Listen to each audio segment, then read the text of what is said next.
नमस्कार, मैं हूं श्रद्धा। आप देख रहे हैं न्यूज 18 मध्य प्रदेश छत्तीसगढ़। बुलेटिन की शुरुआत भोपाल। आवारा गाय को छोड़ना अब भारी पड़ेगा। दूध निकालकर गाय आवारा छोड़ना भारी पड़ सकता है। अब दुगना जुर्माना देना होगा। 250 के बजाय या 500 रुपए का जुर्माना अब देना होगा। दोबारा आवारा गाय पकड़े जाने पर मालिक के खिलाफ एफआईआर होगी। पशुपालन मंत्री लखन सिंह ने अब बयान दे दिया है। पहले 250 रुपए का जुर्माना था अगर आवारा गाय पकड़ी जाती थी तो, लेकिन अब 500 रुपए का जुर्माना होगा और अगर उसके बाद फिर से ऐसा होता है तो फिर एफआईआर मालिक के खिलाफ की जाएगी। पशुपालन मंत्री लखन सिंह का यह बयान है। आवारा गाय को छोड़ना अब भारी पड़ सकता है, तो वो लोग जो दूध निकालकर गाय को आवारा छोड़ देते हैं वो जरा संभल जाएं और इस तरह की हरकतें ना करें। 250 रुपए था पहले अब जुर्माना, लेकिन अब वो दोगुना हो चुका है, यानी कि 500 रुपए का जुर्माना तो भरना ही पड़ेगा। और अगर दूसरी बार ये फिर से हरकत पाई जाती है तो फिर एफआईआर के लिए तैयार रहें। शरद जुड़े हमारे संवाददाता। शरद, अब पशुपालन मंत्री लखन सिंह ने आवारा गायों के लिए एक बयान दिया है कि अगर गाय आवारा दिखती हैं तो मालिक को पहले तो 200-250 की जगह 500 का जुर्माना और अगर दूसरी बार ऐसा होता है तो एफआईआर। हाँ बिल्कुल श्रद्धा, देखिए जिस तरीके से आवारा पशु एक बड़ी समस्या बन गए हैं न केवल राजधानी भोपाल के लिए बल्कि पूरे प्रदेश के जो शहर हैं उनके लिए, और आए दिन इनसे दुर्घटनाएं होती हैं। इसको लेकर कल एक महत्वपूर्ण बैठक पशुपालन मंत्री की ओर से विभागीय स्तर पर बुलाई गई थी, जिसमें ये तय किया गया है कि इस समस्या से निपटने के लिए जो गौशाला है उनकी संख्या तो बढ़ाई जाएंगी, लेकिन जो आवारा पशु आमतौर पर लोग छोड़ देते हैं, ऐसे पशुओं को भी, जो दुधारू पशु हैं, गाय मसलन अगर गाय है तो आमतौर पर शहरों में लोग सुबह और शाम उनका दूध निकालने के बाद उनको छोड़ देते हैं। अब इन लोगों की खैर नहीं। अब पशुपालन मंत्री लखन सिंह ने बयान दिया है। शरद, बहुत बहुत शुक्रिया। और सीधे दिल्ली का रुख। मध्य प्रदेश के सीएम कमलनाथ आज दिल्ली में नए मध्य प्रदेश भवन का शिलान्यास करने जा रहे हैं। नवनिर्मित मध्य प्रदेश भवन का निर्माण दिल्ली के चाणक्यपुरी में होगा। जनसंपर्क विभाग ने इस बात की जानकारी ट्वीट करके दी है। सीएम कमलनाथ इन दिनों दिल्ली में हैं और आला कमान समेत शीर्ष नेतृत्व मुलाकात का दौर जारी है।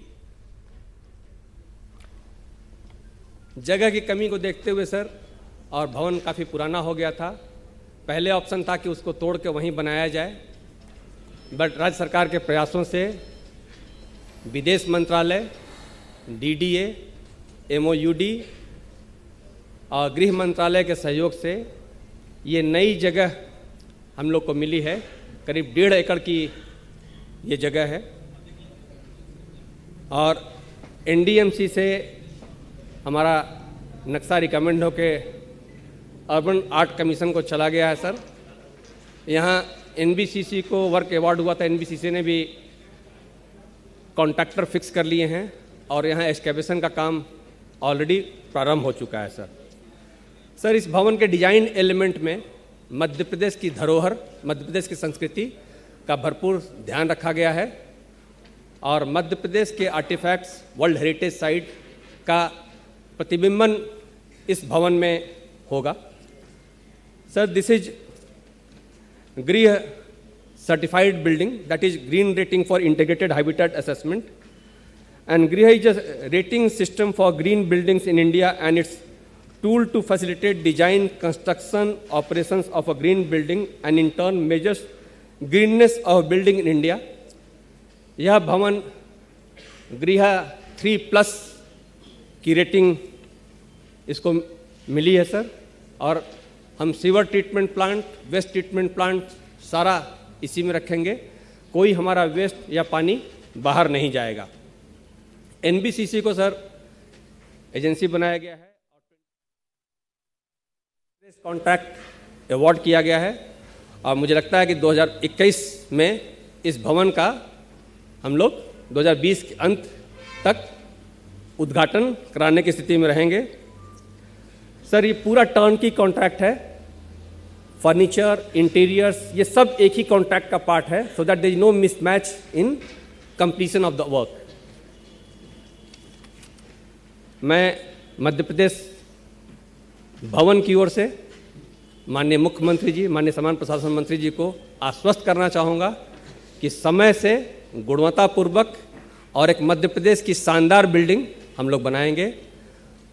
इस कार्यक्रम में सारे सीनियर अफसर जो मध्य प्रदेश काडर के हैं, मध्य प्रदेश से सरोकार रखने वाले अन्य लोग हैं, उन सबका मैं मध्य प्रदेश शासन की ओर से, मध्य प्रदेश भवन की ओर से तहे दिल से स्वागत करता हूं। धन्यवाद। जय हिंद। हार्दिक धन्यवाद। देवियों और सज्जनों, डॉक्टर गोविंद सिंह, माननीय मंत्री सामान्य प्रशासन विभाग, मध्य प्रदेश सरकार, छात्र जीवन से ही सामाजिक एवं राजनीतिक गतिविधियों में कार्यरत रहे और आप मध्य प्रदेश की राज्य सरकार में माननीय मंत्री और वरिष्ठ कांग्रेस पार्टी के नेता के रूप में। और सीधे लखनऊ का रुख, जहां पर 25 साल की दुश्मनी अब दोस्ती में तब्दील होगी। मायावती और अखिलेश यादव होटल ताज में पहुंच चुके हैं और वहां से अब सभा को संबोधित। 25 साल की दुश्मनी आज से दोस्ती में तब्दील हो जाएगी। गठबंधन सपा और बसपा का औपचारिक ऐलान आज होगा, प्रेस कॉन्फ्रेंस बस अब से कुछ ही पलों बाद। और आपको बता दें कि अब गठबंधन का फॉर्मूला तय हो चुका है। यूपी में लोकसभा चुनाव के लिए सपा और बसपा यानी कि बुआ और भतीजा अब दोनों साथ साथ चलेंगे। हालांकि कांग्रेस को इसमें शामिल अभी नहीं किया गया है, कांग्रेस को ये झटका भी है। मायावती और बसपा समाजवादी पार्टी के प्रमुख अखिलेश यादव, अध्यक्ष अखिलेश यादव और साथ ही बहुजन समाज पार्टी के सुप्रीमो मायावती दोनों इस समय आप देख सकते हैं प्रेस कॉन्फ्रेंस कुछ ही पलों में।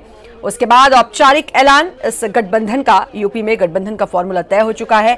25 साल बाद ये जो दुश्मनी थी आज दोस्ती में तब्दील हो जाएगी। बुआ भतीजा दोनों साथ अब लोकसभा चुनाव लड़ने की तैयारी साथ में करेंगे। गठबंधन के तहत अब लोकसभा चुनाव लड़ा जाएगा। हालांकि माना यह जा रहा था कि कांग्रेस भी इसमें शामिल होगी, पर कांग्रेस को एक झटका और कांग्रेस का नाम इसमें अभी नहीं है और सिर्फ सपा और बसपा इस गठबंधन कर रहे हैं। औपचारिक ऐलान होना बाकी रह गया है, तो आज औपचारिक ऐलान किया जा रहा है प्रेस कॉन्फ्रेंस के जरिए और फिर औपचारिक ऐलान के बाद सपा बसपा गठबंधन के तहत लोकसभा चुनाव लड़ेंगे। तो फॉर्मूला ये तय हो चुका है। गठबंधन का ये फॉर्मूला यूपी में तय। सपा बसपा बुआ भतीजा कहते हैं और ये रिश्ता अब और मजबूत होने जा रहा है। 25 साल से अलग अलग और तमाम एक दूसरे पर आरोप प्रत्यारोप के बाद 25 साल बाद की दुश्मनी, 25 साल तक चली दुश्मनी आज दोस्ती में तब्दील हो जाएगी। शायद इसी को राजनीति कहते हैं। कब क्या हो जाए आप नहीं समझ सकते हैं। 25 साल तक दुश्मनी, आरोप प्रत्यारोप का दौर लगातार जारी रहा, लेकिन आज दोनों एक।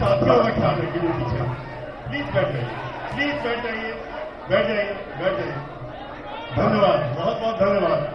आज की इस ऐतिहासिक प्रेस कॉन्फ्रेंस में जो कि इस देश की दिशा और दशा दोनों बदलने वाली है, उसमें आप सभी मीडिया बंधुओं का आपका स्वागत है और बहुत बहुत धन्यवाद है कि आप यहाँ इतनी बड़ी संख्या में आए।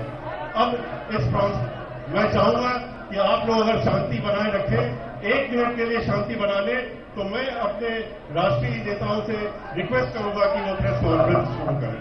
आप प्लीज अपनी शांति बना लें और 2 मिनट के लिए आप साइलेंस दिखा दें, तो मैं उनसे रिक्वेस्ट करूंगा। धन्यवाद। मैं अब अपनी बहुजन समाज पार्टी की राष्ट्रीय अध्यक्ष बहन कुमारी मायावती जी और समाजवादी पार्टी के राष्ट्रीय अध्यक्ष श्री अखिलेश यादव जी की इस प्रेस कॉन्फ्रेंस में आप सब लोगों का स्वागत करते हुए मैं रिक्वेस्ट करूंगा बहन मायावती जी से कि वो प्रेस को संबोधित करेगा। धन्यवाद।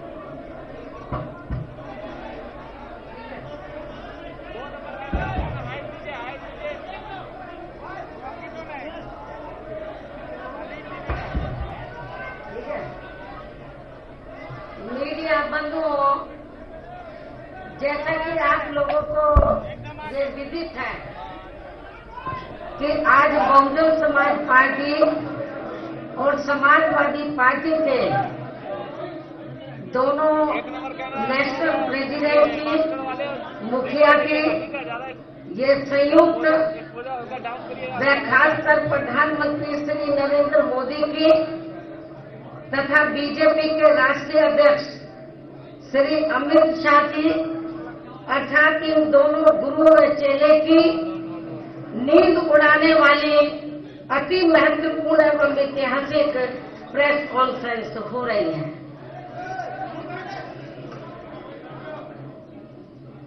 हालांकि इसकी वास्तव में पृष्ठभूमि ये है कि हमारी पार्टी बीएसपी ने परम पूज्य बाबा साहब डॉक्टर भीमराव अम्बेडकर के देहांत के बाद उनके अधूरे पड़े कारवां को न केवल गति प्रदान की है, बल्कि काफी उतार चढ़ाव का सफर तय करते हुए उसे ऐतिहासिक सफलताएं भी प्रदान की है। और इतना ही नहीं, बल्कि बीएसपी ने इनके द्वारा यहाँ जातिवादी व्यवस्था के शिकार लोगों को मान सम्मान की जिंदगी बसर करने हेतु राजनीतिक सत्ता की मास्टर चाबी प्राप्त करने की दी गई उसी अमरवाणी व मिशनरी लक्ष्य को सही मायने में जमीनी हकीकत में बदलने के क्रम में ही यहाँ लोहिया जी के बताए हुए रास्तों पर चल रही समाजवादी पार्टी से पहले सन 1993 में मान्यवर श्री कांशीराम जी व श्री मुलायम सिंह यादव जी के नेतृत्व में उत्तर प्रदेश में विधानसभा के हुए आम चुनाव में चुनावी गठबंधन करके ये चुनाव लड़ा गया था। और फिर उसके परिणाम स्वरूप ही उत्तर प्रदेश जैसे देश के सबसे बड़े व महत्वपूर्ण राज्य में हवा का रुख पूरी तरह से बदलते हुए तथा बीजेपी जैसी घोर जातिवादी व सांप्रदायिक पार्टी को पछाड़ते हुए तब यहाँ सरकार भी बनाई गई थी। हालांकि ये गठबंधन कुछ गंभीर कारणों की वजह से ज्यादा लंबे समय तक नहीं चल सका था, लेकिन अब देश व जनहित को उन कारणों में से खासकर 2 जून 1995 के घटित हुए लखनऊ गेस्ट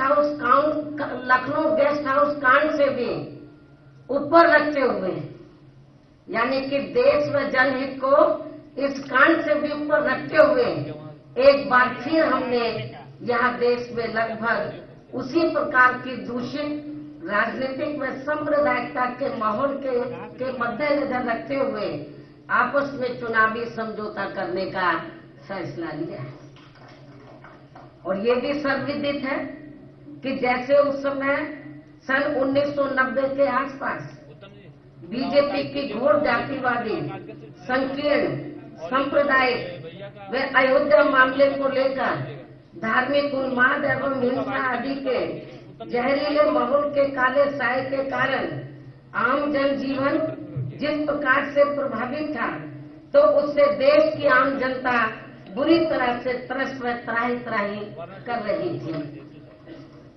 तो ठीक उसी प्रकार से आज भी उत्तर प्रदेश सहित पूरे देश की लगभग 125 करोड़ आम जनता बीजेपी की केंद्र व राज्य सरकारों की खासकर घोर चुनावी वायदा खिलाफी करने के साथ साथ इनकी गरीब, मजदूर, किसान, बेरोजगार व व्यापारी आदि विरोधी नीतियों तथा इनके अहंकारी एवं तानाशाही वाले रवैये से अत्यंत ही परेशान व दुखी है।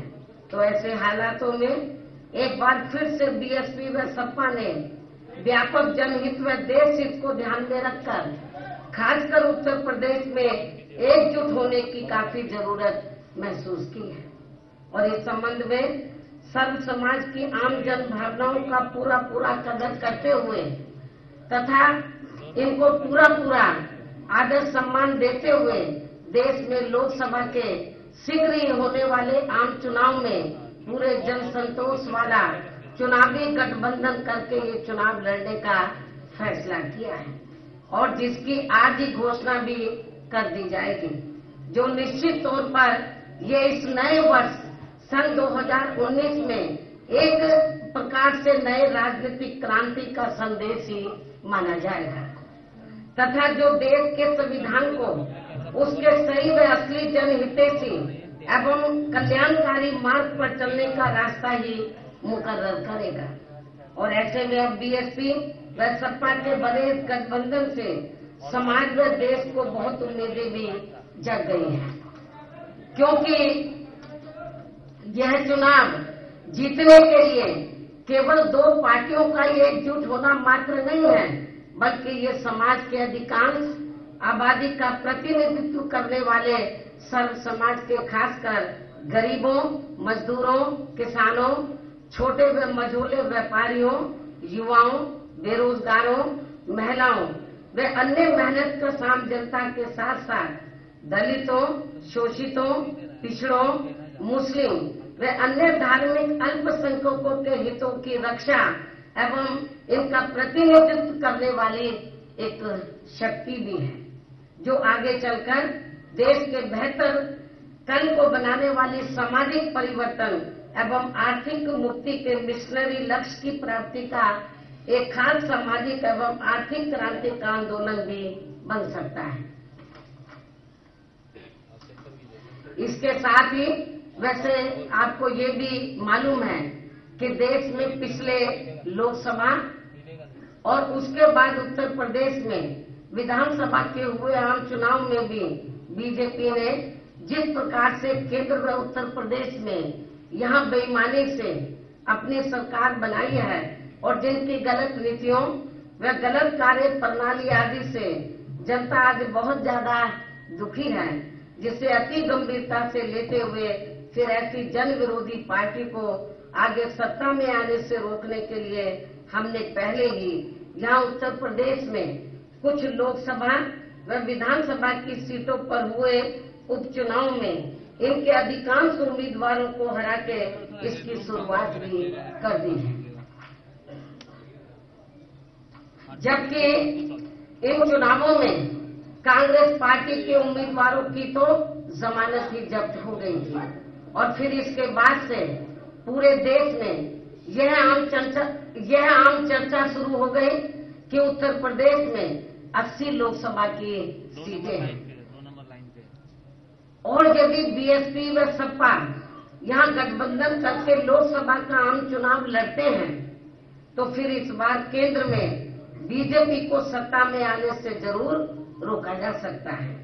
और वैसे भी इनके चुनावी वायदा खिलाफी, कुशासन व गलत नीतियों एवं जातिवादी, संकीर्ण, द्वेषपूर्ण, सांप्रदायिक व पूंजीवादी तथा अहंकारी व तानाशाही वाले रवैये एवं कार्य प्रणाली से अब पूरे देश में गरीब, मजदूर, किसान, व्यापारी व अन्य मेहनतकश लोगों के साथ साथ खासकर दलित, आदिवासी, पिछड़ा वर्ग, मुस्लिम व अन्य धार्मिक अल्पसंख्यक समाज के भी लोग अपनी विभिन्न समस्याओं को लेकर अभी तक भी हमें काफी ज्यादा दुखी व चिंतित ही नजर आते हैं। इसके साथ ही इनके बिना पूरी तैयारी के विशेषकर नोटबंदी व जीएसटी के लिए गए फैसले से तो इनकी कमर और भी ज्यादा तोड़कर रख दी गई है, जिन्हें खास ध्यान में रखकर ही वह इन लोगों के हितों को प्राथमिकता देते हुए अर्थात इनके हितों में लखनऊ गेस्ट हाउस कांड को भी किनारे करके फिर हमने आबादी व लोकसभा की सीटों के हिसाब से भी देश के सबसे बड़े प्रदेश उत्तर प्रदेश में यहाँ लोकसभा का आम चुनाव गठबंधन करके लड़ने का ही फैसला लिया है, ताकि इस बार बीजेपी एंड कंपनी के लोगों को किसी भी कीमत पर केंद्र की सत्ता में आने से या विशेषकर उत्तर प्रदेश से ही रोका जा सके। और वैसे भी हमें ये पूरा भरोसा है कि जिस प्रकार से हमने अर्थात बीएसपी व सपा ने मिलकर अभी तक यहाँ लोकसभा व विधानसभा के हुए सभी उपचुनावों में बीजेपी के अधिकांश उम्मीदवारों को बुरी तरह से हराया है, तो फिर ये बीएसपी व सपा का बना गठबंधन देश में जल्दी ही होने वाले लोकसभा चुनाव में भी खासकर यहाँ उत्तर प्रदेश से बीजेपी के उम्मीदवारों को अब किसी भी कीमत पर कामयाब नहीं होने देगा, जिसकी हमें पूरी उम्मीद भी है। लेकिन अब यहाँ आप लोग हमसे ये भी जरूर जानना चाहेंगे कि हमने इस बने गठबंधन में कांग्रेस पार्टी को शामिल क्यों नहीं किया है। मैं जरूरी बातें आप लोगों के सामने रखना चाहूंगी ताकि आपको सवाल पूछने के लिए कोई तकलीफ ना उठानी पड़े। लेकिन अभी आप लोग हमसे ये भी जरूर जानना चाहेंगे कि हमने इस बने गठबंधन में कांग्रेस पार्टी को शामिल क्यों नहीं किया है, जबकि इस संबंध में आप लोगों को भी ये मालूम है कि आजादी के बाद काफी लंबी अवधि तक केंद्र व उत्तर प्रदेश सहित देश के अधिकांश राज्यों में भी ज्यादातर यहाँ कांग्रेस पार्टी ने ही एक सत्र राज किया है, जिसमें विशेषकर कमजोर वर्गों के साथ साथ गरीब, मजदूर, किसान, व्यापारी एवं अन्य विभिन्न क्षेत्रों में लगे मेहनतकश लोग आदि ये सभी काफी ज्यादा परेशान रहे हैं। और इनके शासनकाल में देश में गरीबी, बेरोजगारी व भ्रष्टाचार आदि भी काफी ज्यादा बढ़ा है, जिसकी वजह से ही फिर यहाँ बीएसपी व सपा सहित अनेकों और भी राजनीतिक पार्टियों का गठन हुआ, ताकि इन लोगों को इस पार्टी के कुशासन व मनमानी वाले राज से कुछ हद तक मुक्ति मिल सके। ऐसी स्थिति में केंद्र व राज्यों में चाहे सत्ता यहाँ कांग्रेस पार्टी या बीजेपी एंड कंपनी के लोगों के हाथों में आए तो भी बात एक ही है, अर्थात इन सबकी नीतियां, सोच व कार्यशैली आदि अभी तक भी हमें लगभग एक जैसी अधिकांश नजर आती है। जैसे देश में रक्षा सौदों की खरीद फरोख्त के मामलों में इन दोनों ही पार्टियों की सरकारों में जबरदस्त घोटाले हुए हैं। ये बात भी किसी से छिपी हुई नहीं है, जिसकी खास वजह से ही पहले कांग्रेस पार्टी को बोफोर्स मामले में अपनी केंद्र की सरकार गंवानी पड़ी थी। और अब देश में जल्दी ही लोकसभा के होने वाले आम चुनाव में बीजेपी को भी खासकर राफेल मामले में हुए घोटाले को लेकर अपनी केंद्र की सरकार जरूर गंवानी पड़ेगी। ऐसी देश में काफी आम चर्चा भी है।